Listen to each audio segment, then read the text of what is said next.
ये आपके लिए बाबा। और मुझे पूरा भरोसा है कि इसे देखकर आप बहुत खुश होंगे। आहा बाबा एक बात पूछूं? बेटा, तुझे कब से पूछने की जरूरत पड़ गई है? बाबा मुझे इस बात की खुशी है कि आपने राधा को इस घर का, इस परिवार का हिस्सा मान लिया है। मैं जानता हूं कि आप उसको स्वप्निल भैया के इस घर से जुदा होने का कारण मानते हैं। लेकिन बाबा ऐसे वक्त में राधा कहां जाती? और इस घर में रहना राधा का हक भी बनता है।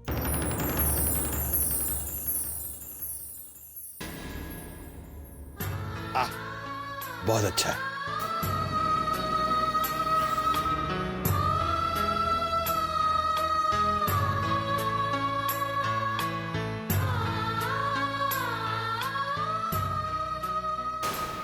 श्लोक बेटा, तुम बहुत इमोशनल हो।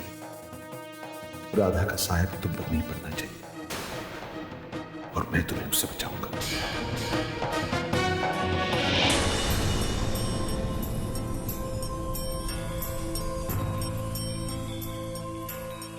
मेरे एक बेटे को तुम मार चुकी हो, दूसरे बेटे ने तुम्हारी वजह से बगावत की, अब तीसरे पर तुम्हारा साया तक नहीं पड़ने दूंगा मैं।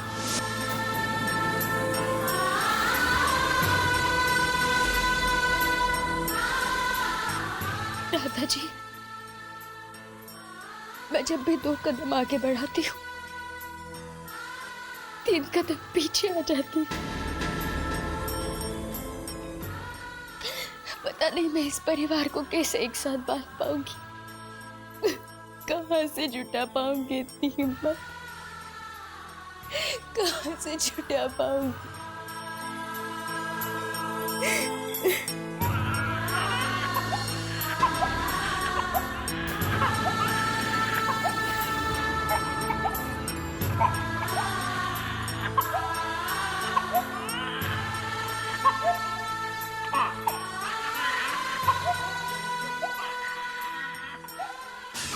जब तक मैं तुम्हारी आई को दिया हुआ वादा पूरा नहीं करती, तब तक मैं हार नहीं मानूंगी। फिर चाहे मुझे बाबा की सारी बातें मानने क्यों न पड़े, श्लोक से दूर क्यों न रहना पड़े। सच मायने में पूछिए तो काम और आप लोगों की याद में लंदन में दिन का रात और रात का दिन कब हो जाता था पता ही नहीं लगता था। और मैं तो कहता हूं कि कुलदेवी की पूजा और ये ओकेजन जल्दी और बार बार आनी चाहिए।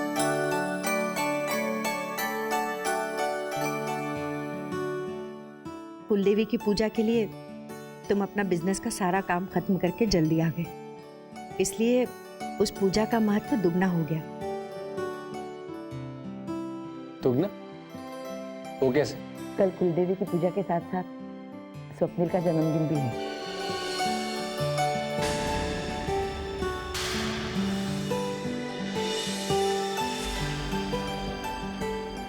ये तो वाकई दुगनी खुशी की बात, और बहुत शुभ दिन भी। आई मैं कहता हूं कि कल तो क्या बेटा? हाँ हाँ बोलो बेटे, रुक क्यों गए?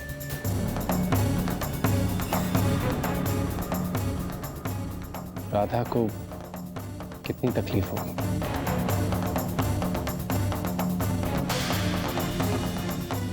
स्वप्निल भैया को कितना मिस करेंगे।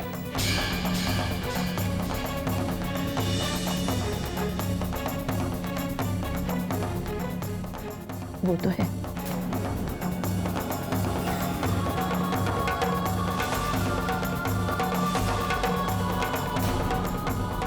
राधा कितनी अकेली हो गई है।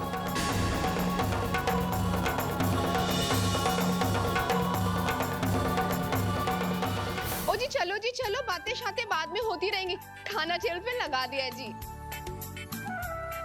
और श्लोक आज तुम्हारी पसंद की सारी चीजें बनाई हैं हमने। चलो चलो जल्दी चलो। हाँ हाँ चलो बेटा।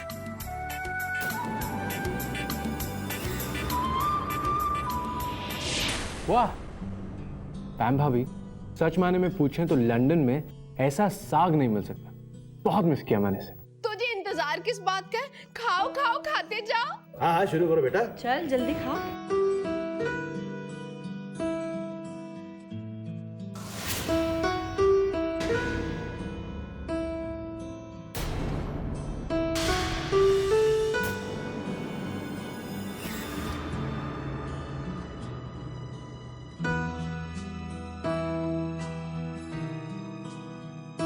वैसे क्या बात है, राधा कहीं नजर नहीं आ रही?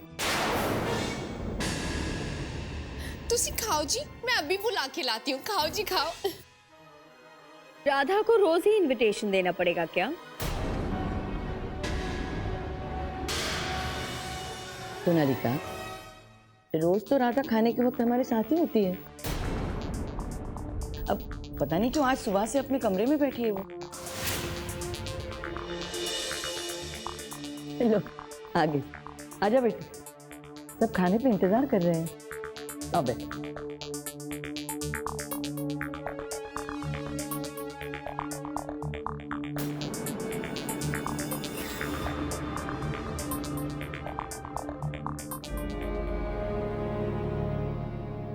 राधा, मुझे आज ही ने बताया कि तुम सुबह से अपने कमरे में गुमसुम बैठी हो। क्या बात है, मेरी वजह से कोई प्रॉब्लम तो नहीं ना?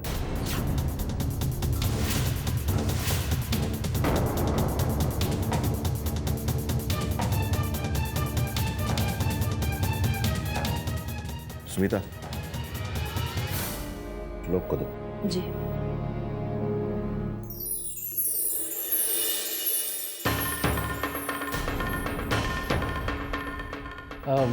राधा, ये सरसों का साग ट्राई करो और बाबा को भी ट्राई करो, उनका फेवरेट।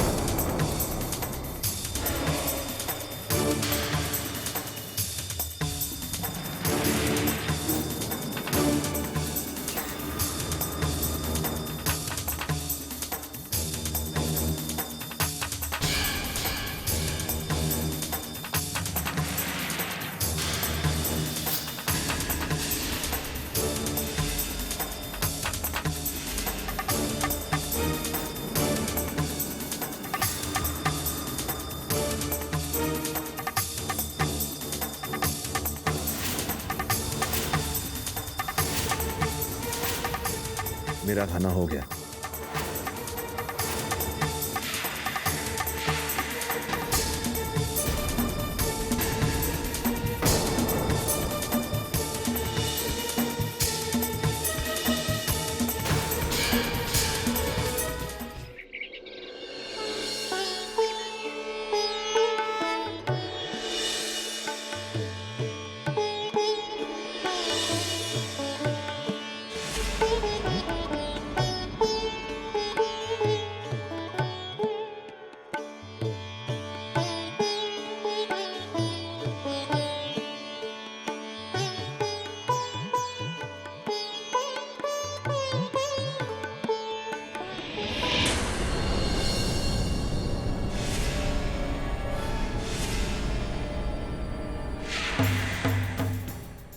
Good morning.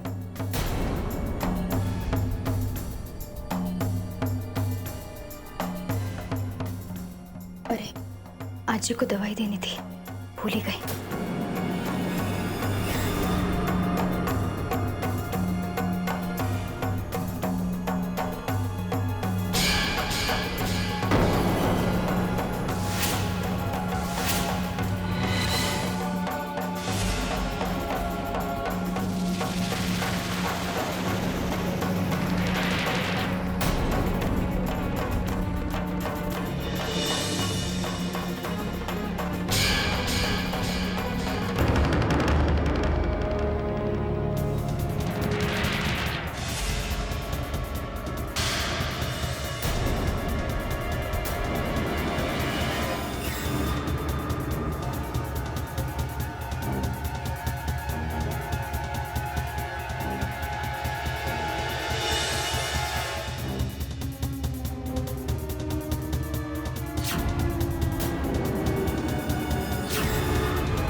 श्लोक,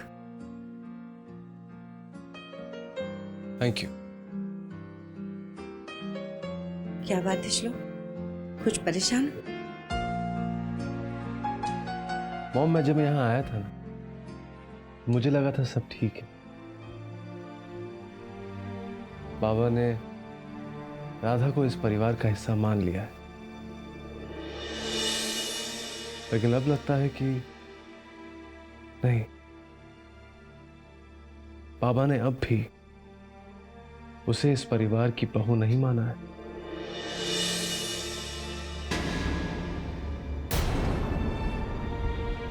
है ना आई?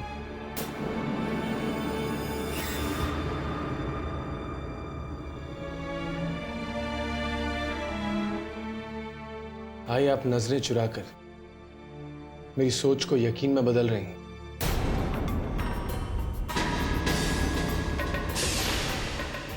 तुम बिल्कुल सही सोच रहे हो।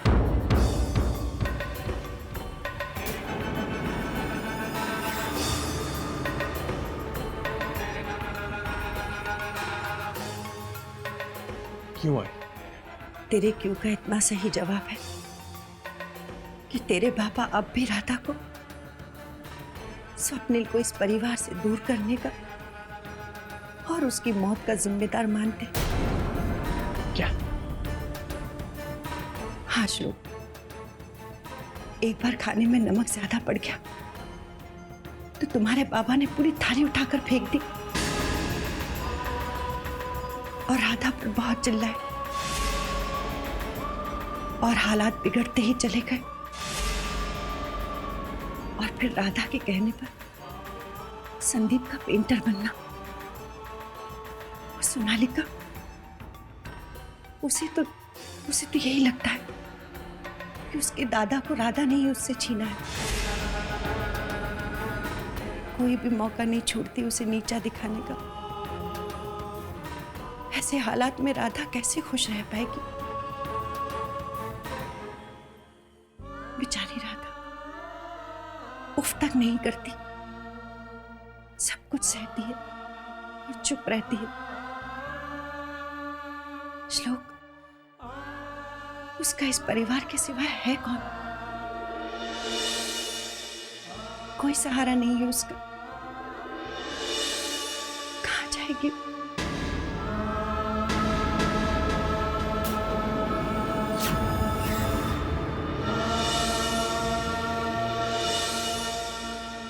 राधा को इस घर में उसकी सही जगह मैं दिलाऊंगा ही।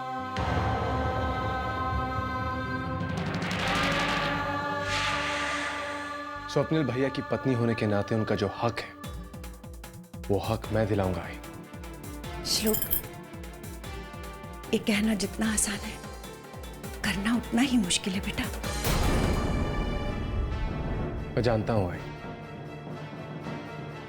और इसीलिए सबसे पहले मुझे बाबा और राधा के बीच की दूरियां मिटानी होंगी।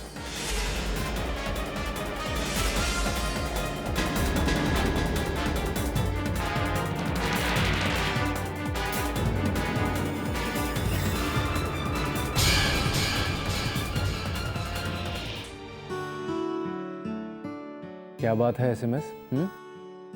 आज का मैसेज डिलीवर करने जा रही है, वो भी इतना सज धज कर? हाँ श्लोक बाबा, पूरे साल में एक ही तो दिन आता है कुलदेवी की पूजा का, जब मुझे छुट्टी होती है और मुझे सजने धजने का मौका भी मिल जाता है। अरे पर पूजा तो कल है और तू आज ही? दादी, पहले से तैयारी होती तो अच्छा होता है ना। ये बात तो सही है श्लोक, हमारे पूर्वजों के जमाने से कुलदेवी माँ की पूजा का दिन बड़ा शुभ माना जाता है बेटा। और इसीलिए तू भी तो दुनिया के किसी भी कोने में हो, इस पूजा के लिए जल्दी से घर पर आ जाता है। देवी की पूजा हमारे परिवार के लिए आशीर्वाद मानी जाती है। और हम नेरूरकर परिवार की तरफ से भोग भी चढ़ाते हैं बेटा।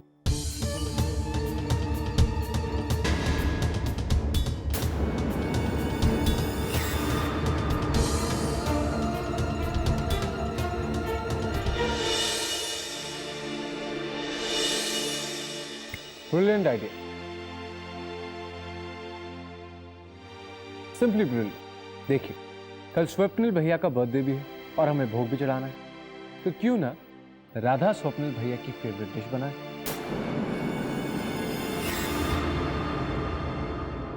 और उसी का भोग चढ़ाया जाए। क्यों राधा?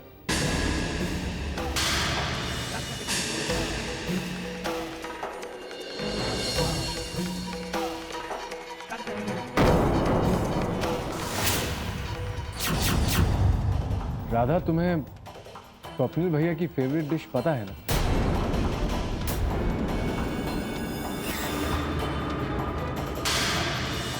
पर मैं ये तो बरोबर बोला श्लोक। कुलदेवी माँ के मंदिर में ऐसा माना जाता है कि इस शुभ दिन के अवसर पर अगर किसी के नाम का भोग चढ़ाया जाए तो उसकी आत्मा को शांति मिलती है। आई बिल्कुल ठीक कह रही है। राधा, क्यों ना तुम कुलदेवी के मंदिर महाबलेश्वर जाके स्वप्निल की आत्मा की शांति के लिए प्रार्थना करो और उसके नाम से भोग चढ़ाओ।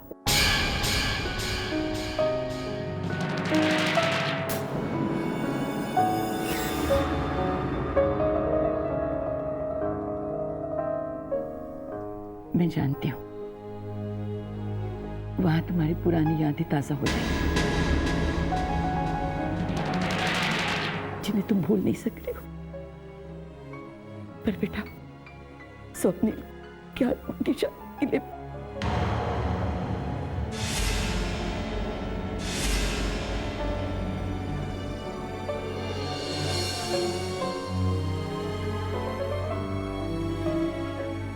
बस फिर डिसाइड। राधा स्वप्निल भैया की फेवरेट डिश बनाएगी और मंदिर में उसी का भोग चढ़ाया जाएगा।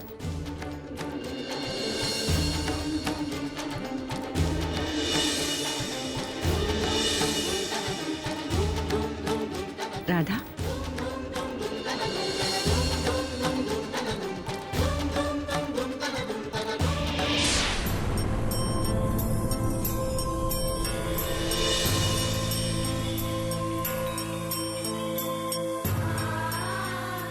क्या होगा अब? क्या करूं मैं, जबकि मैं जानती ही नहीं कि स्वप्निल जी की फेवरेट डिश क्या थी, ना ही कभी राधा जी ने जिक्र किया था। हे भगवान, अब सच्चाई सामने आ गई तो क्या करूं मैं?